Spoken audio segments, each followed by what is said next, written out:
10টা গোষ্ঠী বা 50টা গোষ্ঠী, জাতি গোষ্ঠী, আলাদা আলাদা জাত, তাই না? এই জাতি গোষ্ঠীগুলো তাদের নিজ নিজ নামে পরিচিত হতে কি সমস্যা? সমস্যাটা কোথায়? কেন এদেরকে এক জায়গায় করে আদিবাসী বানানো হয়?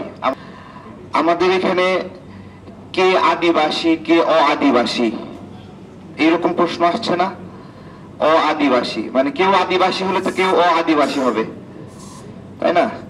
তো এখন তাহলে তো কাগজ কলম নিয়ে বসতে হবে যে আমরা কারা কারা 1000 বছর এখানে থেকে আবির্ভূত, আর কে কে মায়ানমার থেকে আসলাম, কে কে চায়না থেকে আসলাম।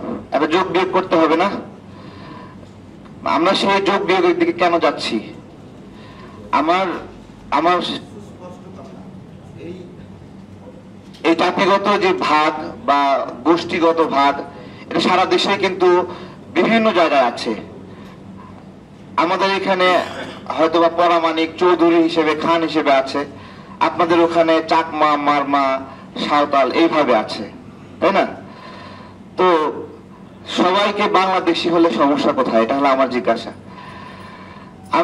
আমার বগুড়াতে 2টা ক্যান্টনমেন্ট, একটা জাহাঙ্গীরনগর একটা ক্যান্টনমেন্ট আর একটা হলো মাঝিরা ক্যান্টনমেন্ট।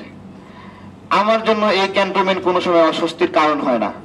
আমি এই ক্যান্টনমেন্টটাকে ভয় পাই না, আমি এটাকে দেখে নিরাপদ মনে করি।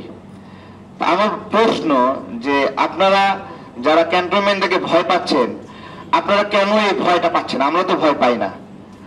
তার মানে আপনি এমন কিছু কার্যক্রম করেন যে কার্যক্রমগুলো আপনার হলো ভয় পাওয়ার মতোই। আসলে যে সংগঠনগুলো এই ফাংশনগুলো করছে আদিবাসী কেন্দ্রিক সংকট, তাদের এই ফাংশনগুলো তাদের রুটি রুজির বিষয় হয়ে দাঁড়িয়েছে। এগুলো বেঁচে খায়, এরকম একটা বিষয়। এটা বেঁচে খায়, এটা বেঁচে কাদের কাছে বেঁচে খায়? ওই পাহাড়ের চাকমাদের কাছে বেঁচে খায়, পাহাড়ের সাঁওতাল, মারমা, ম্রো, তাদের কাছে বেঁচে খায়।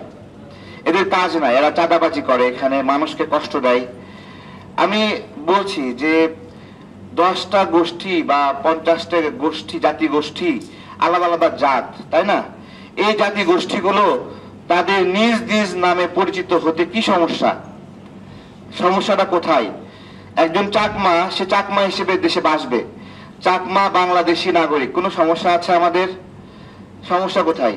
কেন এদেরকে এক জায়গায় করে আদিবাসী বানানো হয়? আমার জিজ্ঞাসা, তাই না? তারপরে পিছিয়ে পড়া জনগোষ্ঠীর জন্য কোটা ব্যবস্থাপনা আছে, আমরা খুবই সাপোর্ট করি, এটা খুবই দরকার। আমার জিজ্ঞাসা হলো, পিছিয়ে পড়া জনগোষ্ঠীর জন্য যে কোটা ব্যবস্থাপনা, এটার মেজরিটি শেয়ার চাকমারা কেন পায়? কেউ উত্তর দিতে পারবে? এই যে সবগুলো উপজাতিকে এক জায়গায় করে, সবগুলো ক্ষুদ্র নৃগোষ্ঠীকে এক জায়গায় করে একসাথে যে কোটা দিয়ে দেওয়া হলো, এখন দেশের প্রেক্ষাপটে বড় গোষ্ঠীর সাথে আপনারা পাচ্ছেন না, ছোট গোষ্ঠীগুলো একসাথে একটা কোটা নিচ্ছেন, খুব ভালো কথা। সেইটা সাত জাতি পায় না কেন? মারমা পায় না কেন? ম্রোরা পায় না কেন? গারোরা পায় না কেন? সাঁওতালরা পায় না কেন?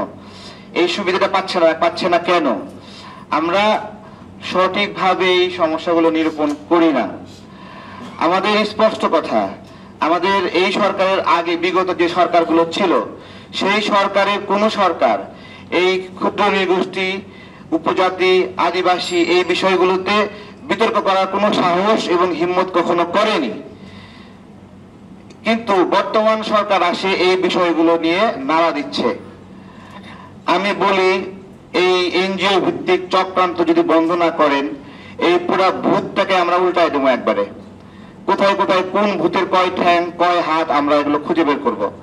আপনারা এগুলো বন্ধ করবেন। ডক্টর ইউনূস স্যার, আমি একটু আগে পড়ছিলাম যে আপনার ভারতে যে এনজিও গুলো কথা বললাম, এই এনজিও গুলো একই সাথে এনজিও কার্যক্রম করে, একই সাথে খ্রিস্টান ধর্ম প্রচারের কাজ করে।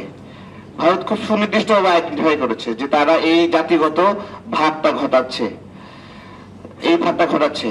আমাদের এখানেও দেখেন, আমাদের আগ্রাসন বলে না, আমরা তো মুসলিম সংখ্যাগরিষ্ঠ, কোন মুসলিম সম্প্রদায় বা কেউ কখনো কোন আদিবাসী গোষ্ঠীর উপরে ধর্মভিত্তিক আগ্রাসন চালায়নি।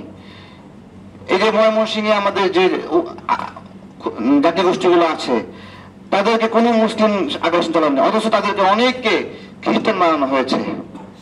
সত্যিকারের আগ্রাসন তাদের উপরে কে চালাচ্ছে? ধর্মীয় আগ্রাসন। যদি পুরনো শিকড়ের কথা বলা হয়, তাহলে একজন একজন মারমা, একজন শাক, তার বাপ জাতির ধর্মকে ধর্মান্তরিত করার জন্য কেন অর্থায়নকে এখানে অ্যাকসেপ্ট করা হচ্ছে? যদি সেগুলো রক্ষা করার বিষয় আসে, কেন অ্যাকসেপ্ট করা হচ্ছে? তারা যে ধর্মে আছে, যে যে পরিচয় আছে, সেটাতে থাকুক। এগুলো চলছে, আমরা কিছু করতে পারছি না। এখানে অনেক গুণীজন আছেন।